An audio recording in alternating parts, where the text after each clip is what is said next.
Hello, welcome to another episode of History in the Dark. I am your host, Darkness the Curse, and before we begin, as always, thank you so much to my generous patrons, my British rail critics, and of course, my underwater train finders, Thomas Ward, Lord Captain Von Thrust III, Some Dude 267, and Longsight. You are the reason why this content remains! Hopefully not nearly as bad as everything I'm going to talk about on this list, because it is once again time for one of the most watched things on this channel. That's right, we're going to talk about some more terrible, horrible, just awful trains. 5 more of the worst trains ever, part 15. Let's do it. The EA 202 series, also known as the KFW I-9000, which I'm not going to say, I'm just going to say EA 202 or just 202, is an electric multiple train unit, or EMU. It was produced by Industrie Carreta API, which I hope will be saying right. The acronym of that is Inca, and they operate across Greater Jakarta. And they actually collaborated with Bombardier Transportation to build the series, and it was completed in 2011. They created 40 units total, each one containing 4 cars. However, when they were finally introduced in 2013, it turned out that they had a number of, shall we say, flaws, in that they just broke down all the time. They just stopped working. They quit at any given moment. The issue seems to be down to their electrical system, but if that wasn't bad enough, even when they were working, they suffered an issue with their air conditioning units. I know it sounds minor, but these are passenger service, and Jakarta is in Indonesia. It's kind of hot there sometimes. Well, apparently the ACs had a habit of just blowing hot air, which you may recognize as unhelpful in a situation where it's 100 degrees out, and you prefer not to die of heat stroke. The 202s were eventually recalled back to Inca, who did wind up refurbishing them between 2019 and 2020. They're still in service, and as far as I understand, the refurbishment seems to have been a success. Now that certain fixes have been put in place, they actually seem to be okay. So at least this is one case where one of these trains did turn out to be good after they were bad. The United Aircraft and Transport Corporation TurboTrain. Oh boy, that's a train. Got a funny nose. Look at that funny nose. That's what I think when I see the TurboTrain. But hey, it was meant to be aerodynamic and modern, and it was constructed in the 60s, so it kind of makes sense why it looks a little weird with our knowing how the future looks and they imagining how the future is going to look. Now, the history of the TurboTrain is actually a lot longer than you'd think, going all the way back to the 50s with the Chesapeake and Ohio Railway. Some of the technology that went into the TurboTrain was based off of their research. TurboTrain wound up being a pretty interesting and unique take on railroad technology, because not only were these a tilt train, but they were also one of the first gas turbine powered trains to enter service. They were very ambitious, and you may be thinking that I'm about to say that the tilt function didn't work on these, because that's what I've said about pretty much every tilt train we've talked about on these lists. But I'm gonna be real with you, that wasn't the issue at all. The TurboTrain's tilt actually worked quite well. Its problem was, well, pretty much everything else. They occupied a unique space in railroading history, as this was a big transitionary period between private ownership of the rail lines and government ownership of the rail lines. During its testing phase, it actually set a world record for gas turbine-powered rail vehicles, reaching 170.8 miles per hour. That's 274.9 kilometers per hour. When they were working, they were outrageously fast. And when they first entered service, they were actually based on a lease from the Department of Transportation to the New Haven Railroad. Thing was, New Haven had already been in bankruptcy since 1961, and in 1969, they were absorbed into the Penn Central Railroad, which inherited the contract. Then, Penn Central, unable to make a profit as well, also wound up falling under the ownership of what we know in America as Amtrak. The thing was, when Amtrak was formed, they inherited a lot of old stuff, new stuff, weird stuff, from all sorts of different railways doing all sorts of different things. The TurboTrains were just too odd for them to deal with, because they were making an effort to standardize their lines. So service under Amtrak did not last long, and they were put out of revenue service in 1976. See, Amtrak just never really cared about them, and before they were scrapped here in America, they were originally going to be sold to the Illinois Central. But the mechanical condition of the train sets was so bad that Illinois Central refused to take them, so they were sent for scrap instead. Canadian National Railways, on their own, ordered 5 of the turbo trains for their Montreal to Toronto service. They were originally supposed to enter service in 1967, but they were delayed, due to technical difficulties, until 1969, which really should have let them know that something bad was about to happen. Despite this, they were so gung-ho to get it into service that they rushed it through its trials. They only tested them for about a year, and most trains go through at least 6 to 7 years of testing before entering service, especially strange experimental ones. Its first demonstration was in 1968, and apparently nothing could go right for the turbo train because it managed to run into a truck at a highway crossing near Kingston.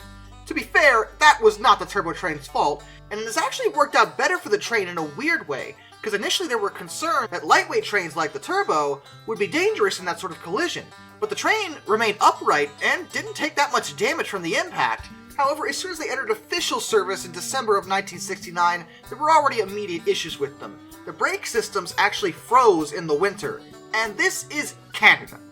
Look. It gets cold in Canada. That is a thing that tends to occur, and apparently the turbo train just couldn't tolerate that. And that was never their only issue. They suffered other mechanical issues all the time, and Canadian National's management publicly expressed their dissatisfaction with the performance of the train sets. UAC actually responded to this and said that Canadian National was exaggerating the issues and had pulled the turbo train out of service for fairly minor technical problems. Oh, yes, minor. Yeah, the brakes freezing and not working, it's not a big deal. Like, what could possibly happen? I don't see how that could possibly turn out poorly for anybody involved. Are you kidding me?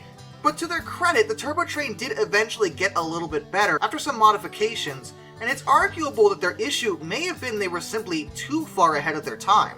They were ambitious, and when they were working, they were outstanding. Canadian National's passenger operations were taken over by Via Rail in 1978, and they inherited the turbo trains. But they only lasted until 1982, their final run, and they were replaced by, go figure, the LRC, another tilt train that we talked about just on the last list. It also suffered mechanical trouble, and its tilt didn't even work most of the time. So in a way, they downgraded, because for all the turbo train's problems, it did the tilt thing well. And good for it. The British Rail Class 17. Oh, for the love of all that is holy. You know, it's funny that I'm talking about the Class 17 too, because technically, I've already done this. Class 17 actually appeared on my second list of bad trains. Why am I talking about it again? That's because on that list, it shared the number 4 spot with both the Class 15s and the Class 16s, which were both pretty bad on their own. And I kind of put the Class 17s in there as a bit of a footnote, and my thought was at the time that if I put enough British Rail things in like one spot, you know, talking about 3 engines at once, I wouldn't have to talk about them for that much longer. We are now on part 15, and I'm still staring at this logo, and I just feel that perhaps the Class 17 deserves its own spot anyway, because obviously there's no escape for me, and I honestly missed the mark a little bit when I talked about the Class 17, as they were quite a bit different from the 15s and 16s, and in many ways a lot worse. They were constructed by the Clayton Equipment Company, but they actually subcontracted it out to Bayer Peacock and Company. The 17s were meant to be a Type 1, which was the lowest British Rail power classification for mainline diesels. In an ambitious double-engine design, they used a pair of Paxman 6Z HXL 6-cylinder horizontal engines, one on each side of the cab. And the reason the cab was centered was because one of the design parameters was that the driver be able to see well in both directions. It's also relevant to mention that when British Rail asked a bunch of companies to submit design work for these specific criteria, they chose Clayton's design based off of a drawing board. They hadn't actually made a prototype of it yet, and not only did they choose it based off that, they put it in order for 117 of the things based off of a drawing! Like, what? How are you that inept? I understand maybe ordering one for testing based off of a drawing, but you don't even know if they work yet and you ordered over 100 of them. Like, let's put it in a real life example. How would you feel about purchasing a car? Oh wait, I'm sorry. You have to order over 100 cars. Also, you can't test drive it at all, and the thing hasn't even been manufactured yet. That sound like a good deal to you? Because apparently it sounded great to British Rail. But the Class 17s turned out, expectedly, awful. They are arguably one of the worst diesels in the history of British Rail. The Paxman engines they used were atrocious and suffered frequent failures, and they used an ambitious but admittedly unusual electronic transmission, not a hydraulic one like pretty much every other diesel did at the time, which also caused other problems. Oh yeah, and the one design parameter that was given, the one where the driver has to see well in both directions, yeah, the noses on each side were too long, and it made it difficult for the drivers to actually see well in either direction. It literally wound up being worse than if they had just put the cab on one side, because at least there, they could see well in one direction. At one point during their use, availability was considered about 60%, even after extensive modifications. They were horrific, and they did not last long at all. They were introduced in the early 60s, and they were all withdrawn by 1971. Interestingly though, somehow, D8568 has survived into preservation, because not all of them were immediately scrapped. Some were sold off for industrial use. When the company that bought her was done, she was secured for preservation, and is usually based at the Chinar and Princess Risborough Railway. But according to my information, it's currently at the Severn Valley Railway, following an extensive overhaul. So apparently you could still see one of the worst diesels ever produced by anyone ever. I don't know how to feel about that, but preservation is good, I guess. The New Zealand Government Railways RM Class 88-seater.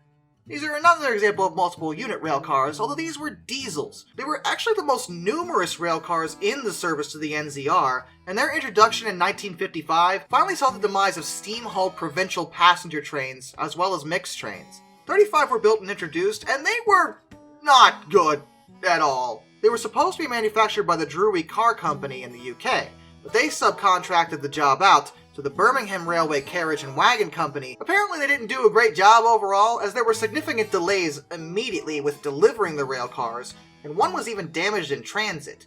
But once they finally got them, people were enthusiastic. Newspapers heralded them as a new dawn for long-distance rail travel in New Zealand. Yeah, so they immediately started overheating from ballast dust and engine failure. This led to the rail cars running 20 to 30 minutes late every 2 or 3 days. So, you know, at least the failures were regular. But that wasn't the worst thing about them. Oh no, they suffered frequent internal fires, which not only led to the cars themselves burning, but it also caused external fires in the farmland and foliage along the tracks. Fortunately, it looks like this issue never resulted in the deaths of anybody, but the fires were caused by excessive hot carbon particles in the exhaust emissions. Also, the crankcases were not actually strong enough to absorb the power of the diesel engines that drove the rail cars in the first place. 10 of the rail cars, when they were examined, found that they had wrecked crankcases and blown motors. Fiat had actually been the ones to manufacture the engines used in these rail cars, and staff and fitters from the company came from Italy to basically rebuild the entire engines and the power system of all the cars. Once this was done, they were a lot better, but a second batch that was supposed to be ordered wound up falling through, as the NZR simply didn't trust them anymore. Once fixed, they did serve until 1978. The 4D train, which no, is not in 4 dimensions. 4D stands for Double Deck Development and Demonstration. These were a group of prototype trains produced for the Public Transport Corporation in Victoria, Australia, and they were meant to operate in the Melbourne railway system. As their full name might suggest, these were double-decker trains, having 2 different levels to maximize passenger capacity, and many examples of this type of layout have been successful all across the world. This isn't one of them. Although it being double-decker really had little to do with its problems, its problems were that it simply never worked. Ever. It spent most of its life sitting, doing absolutely nothing, because literally every single time they went to do anything with it, it proceeded to break somehow. Whether it be the electric system, whether it be the doors not closing, whether it be anything. Literally anything. If it was attached to this thing, it went wrong. In fact, it was out of service so much that I legitimately think that these cars suffered some kind of curse. Because based off of what I've read, it's not like they didn't try to make them work. They did. The PTC really tried, and they just kept breaking. They entered service in 1992, were finally scrapped in 2006. Believe it or not, they probably never would have been successful even had they worked, because eventually the PTC decided that they didn't actually want to put in the cost of switching up their stations to deal with a double-decker setup. So it didn't matter anyway. Yeah, this was a complete waste of time is what I'm trying to say. Till next time, this is Darkness, and I bid you all a fond farewell.